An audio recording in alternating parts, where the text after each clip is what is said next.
Bonjour Audrey. Bonjour Nadine. Je suis très heureuse de vous retrouver ce soir dans un cadre un petit peu plus intime et bucolique. La dernière fois, lors de notre dernière rencontre, vous nous aviez expliqué toute votre passion pour l'écriture. Oui. Et aujourd'hui, j'aimerais bien savoir quelles sont vos autres passions. Donc Audrey, pour répondre à la question, au-delà de ma passion pour la lecture et l'écriture, c'est vrai que j'ai une appétence et un goût particulier pour tout ce qui touche à la culture en général. Donc que ce soit artistique, donc à travers des expositions de peinture, ou plus précisément la musique. Et là, donc je pratique moi-même le piano à titre individuel. J'ai repris des cours de piano depuis quelques années. Là, c'est le piano qui est un peu, voilà, ouais, un petit peu. Donc, il me tend les bras, mais j'ai un peu moins le temps. Je suis plus finalement derrière le clavier de l'ordinateur que derrière le clavier du piano. Votre grand-mère, qui est l'héroïne du premier livre, a été de la même génération que Colette. Quels sont, en tout cas, les rapports avec Colette justement. Ouais. J'aime bien cette façon de voir les choses et ce parallèle entre ces deux femmes. Oui. Puisque, alors ma grand-mère, pas du tout sur un aspect littéraire, bien sûr, mais alors sur un aspect envie d'émancipation. Oui. Et alors là, elle était en droite ligne vraiment sur les mêmes luttes et les mêmes combats. Oui. Donc c'est quelqu'un qui... de par son choix professionnel, a voulu très rapidement s'affranchir, disons, d'un joug masculin et finalement d'une emprise matrimoniale importante. Donc elle avait à cœur d'être émancipée à ce niveau-là, de pouvoir vivre elle-même de son métier et de monter dans les années, on va dire, avant la guerre, de créer un atelier de couture, d'embaucher des jeunes femmes. Et puis après la guerre, elle a eu la volonté, même pendant la période de l'occupation, d'ouvrir un magasin, de même inciter son mari à se mettre à son compte au niveau de la menuiserie. Donc elle avait vraiment une énergie très entrepreneuriale et en avance pour son temps. Donc à Toucy, elle a été, en étant issue d'un milieu tout à fait modeste, c'était l'une des rares maisons équipées d'un téléphone, d'un réfrigérateur, parce qu'elle avait cette envie d'aller de l'avant et d'être, voilà, de pas être sous un joug quelconque. Donc c'était, ça peut paraître anecdotique maintenant, mais c'est vrai quand on replace dans le contexte, voilà. Et en s'opposant à son père finalement dès son 16e anniversaire, en refusant d'aller à l'école plus loin pour se consacrer à la couture. Donc c'était un peu même dommage parce qu'on aurait pu se dire qu'elle s'était fermé certaines portes en arrêtant ses études à ce moment-là, mais elle se battait pour ses propres causes. J'aimerais bien, Nadine, si vous le voulez bien, qu'on parle un petit peu de votre deuxième livre. Oui, avec plaisir. Je voudrais savoir combien de pages reste-t-il encore à écrire? Où situé aujourd'hui dans...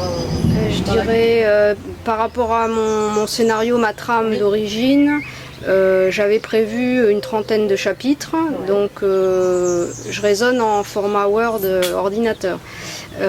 Donc sur ces 30 chapitres, j'en ai réalisé 28. Donc il me reste 2 chapitres et en gros une dizaine de pages par chapitre. Bon, en sachant que ça c'est une première partie, c'est un premier jet en fait. Et derrière c'est le travail de retrouver du lien, enfin arriver à harmoniser l'ensemble. Donc c'est vrai que pour le premier livre, il y a eu tellement plusieurs années sur ce premier jet. Donc là c'est réduit en une année. Donc là je suis carrément étourdie par cette rapidité, je dois dire. C'est vrai que ça me paraît court, je me dis ça y est, je vais enfin aborder la deuxième phase. La deuxième phase, je l'estime plus enrichissante et plus intéressante au sens orfèvrerie des mots, c'est-à-dire là je vais vraiment prendre le plaisir de travailler les mots, voilà. Alors on a vu que même s'il reste au final peu de pages, si je puis dire, par rapport au début de cette écriture, on voit quand même que ça prend beaucoup de temps, puisqu'il y a beaucoup de facteurs qui rentrent en ligne de compte quand on écrit. Est-ce que vous pouvez quand même néanmoins nous donner un petit délai, un but sur cette deuxième sortie? J'ai tendance à dire, j'espère que ça va être un peu moins long. Là, j'ai mis finalement une année pour arriver de ma trame d'origine à la retranscrire. Donc là, j'ai à peu près 300 pages. Donc j'ai tendance à espérer que ça sera moins long. Mais je suis lucide et ça peut. On n'est pas maître de tout en fait. Est-ce que vous pouvez nous donner un petit aperçu de ce deuxième livre qui arrive, sans dévoiler bien sûr toute l'histoire, pour laisser un peu de suspense, mais surtout pour faire saliver d'impatience nos lecteurs? Alors en fait, on change d'époque. On était dans le premier dans les années folles.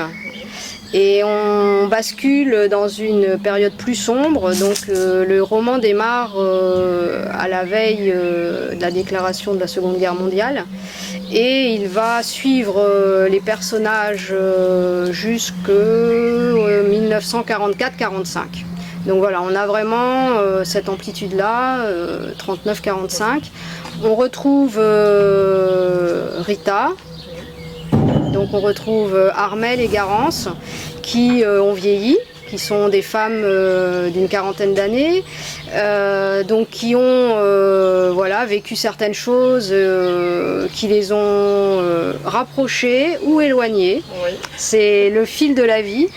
Et donc elle redémarre dans cette période trouble de l'occupation qui pourtant ou malheureusement une période qui a déjà été tellement expliquée, documentée. Je pense que des livres, des romans sur cette période-là, il y en a à foison. Mais malheureusement ou heureusement, parce que c'est en même temps passionnant, c'était aussi moi la matière dont j'avais en ma possession pour partir sur le deuxième tome. Et aussi une façon de rendre un hommage à ma grand-mère bien différent, puisque pendant la Seconde Guerre mondiale, elle a accueilli chez elle, elle a pris cette décision seule. On parlait de cette femme très émancipée et qui prenait des décisions fortes.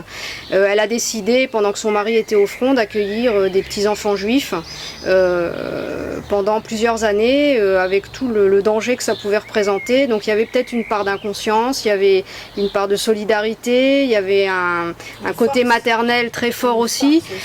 Donc c'était aussi mon point de départ, cet aspect-là d'accueil de l'autre en période compliquée, donc dans leur intimité, dans leur foyer. Et après, ça c'est pour la partie sombre, et la partie plus joyeuse, c'est que Rita, qui a pris son nom de Marguerite, parce que Rita c'était son diminutif quand elle était adolescente, donc là elle revient en tant que Marguerite, femme un peu écorchée par la vie, et elle va rester pendant toute cette période de l'occupation à Toucy, avec ou pas des rencontres heureuses ou malheureuses, à la fois auprès des occupants, donc parce qu'il y avait une commandanture assez importante à Toucy, et puis aussi elle va essayer malheureusement de s'extraire de sa condition en se disant que cette époque un peu troublée de la guerre peut peut-être être une opportunité pour agir sur certains leviers et avec des jeux de relations plus ou moins trouble, l'aider malgré tout. Elle voudrait être libre, cette femme, et elle n'arrive pas à le faire d'une façon, on se rend compte que ces 15 ans qui ont passé ont été compliqués pour elle, et elle se dit là c'est peut-être une opportunité. Donc voilà, ça c'est pour un petit peu le contexte.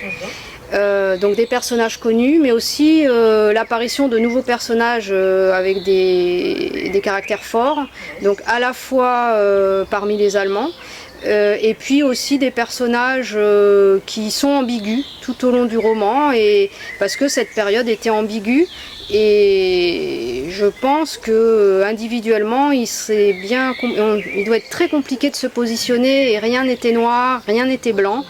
Et je pense que les choix étaient complexes. Donc ces personnages-là apportent un sang neuf, et puis aussi l'idée c'est de permettre au lecteur de se dire mais moi-même quel choix j'aurais fait. Voilà, c'est ça. Donc voilà, il n'y avait pas les résistants, les collaborateurs, les occupants. Tous tout ça, c'était un amalgame, un ensemble d'individus qui étaient obligés de vivre ensemble avec un contexte complètement traumatisant, inédit, mais où il n'y avait pas le choix. Ouais, présent. Et donc voilà, donc en fait c'est ça, c'est le microcosme d'une vie quotidienne parce que finalement rapidement les hommes sont revenus du front, la vie quotidienne a repris. Moi j'étais sidérée de voir que ma grand-mère a ouvert un commerce en 42 en pleine occupation. Je me dis mais c'était fou quoi. Et voilà, donc j'ai à la fois touché du doigt la grande histoire mais vraiment par le petit trou de la serrure de la petite histoire avec beaucoup de modestie. En essayant de déformer le moins possible les faits, donc ce qui demande un travail quand même un petit peu de recherche. Est-ce qu'après ces 2 premiers tomes, il y en aura une troisième? Alors pour l'instant, je suis tellement accaparée par mes personnages actuels. C'est très difficile de se projeter puisqu'à l'issue du premier, je m'étais dit je vais continuer d'écrire, c'est une certitude. Je pensais pas partir si vite sur le 2e tome dans les années 40. Et c'est en retrouvant mes notes et surtout par rapport aux lecteurs qui m'ont vraiment donné l'envie de donner cette suite. Mais c'est vrai que dans les années 90, j'avais dans mes notes cette ébauche de suite 15 ans après. Donc c'était une convergence de mon intention première et la demande des lecteurs va vraiment dans ce sens-là. Ils veulent savoir ce que sont devenus Rita, Armelle et Garance. Alors Nadine, vous parliez justement de vos lecteurs qui vous donnent l'envie, qui vous avez bien donc la notion effectivement que vous touchez vraiment beaucoup de monde. C'est vraiment un ensemble de personnes qui vous suivent. On parle du livre, de cette passion, parce qu'il n'y a pas que la passion de la lecture, il y a la passion du toucher, des pages, du papier. Est-ce que vous avez pensé à développer, on va dire, un petit peu ce concept d'écriture, mais par le livre audio? Alors ça, c'est vrai que c'est une idée originale et je trouve que c'est un merveilleux vecteur pour permettre à des lecteurs d'accéder à des textes, à des romans, quels qu'ils soient, d'une autre façon. Et je trouve ça, en plus, la voix du narrateur peut amener une dimension supplémentaire et pour des personnes malvoyantes ou qui ont finalement... se mettre dans un livre, il y a un côté, il faut se plonger, la lecture. J'ai des lecteurs qui m'ont par exemple demandé est-ce que le livre était écrit assez gros, vous voyez, des choses comme ça. Et ben je trouve que le livre audio c'est une alternative idéale et sincèrement ça permet encore une fois à un roman de s'envoler plus loin, d'aller vers d'autres personnes et pour un auteur, son envie, c'est vraiment le partage. Donc le livre audio, ça permet de toucher effectivement complètement. Et sur cette thématique-là, si un narrateur ou une personne qui connaît la façon de transformer un manuscrit ou un roman en livre audio, n'hésite pas à nous contacter. Très bien, et ben, le message est passé en tout cas. Je vous remercie Nadine, ça a été un plaisir de vous connaître en tant qu'écrivaine, mais de vous découvrir aussi en tant que femme. Je vous invite à courir, vous procurer ce livre 4, 5, 6 Cueillir des cerises. La période estivale arrive pour pouvoir passer les longs après-midi au bord de la plage et j'espère vous retrouver très prochainement. À bientôt.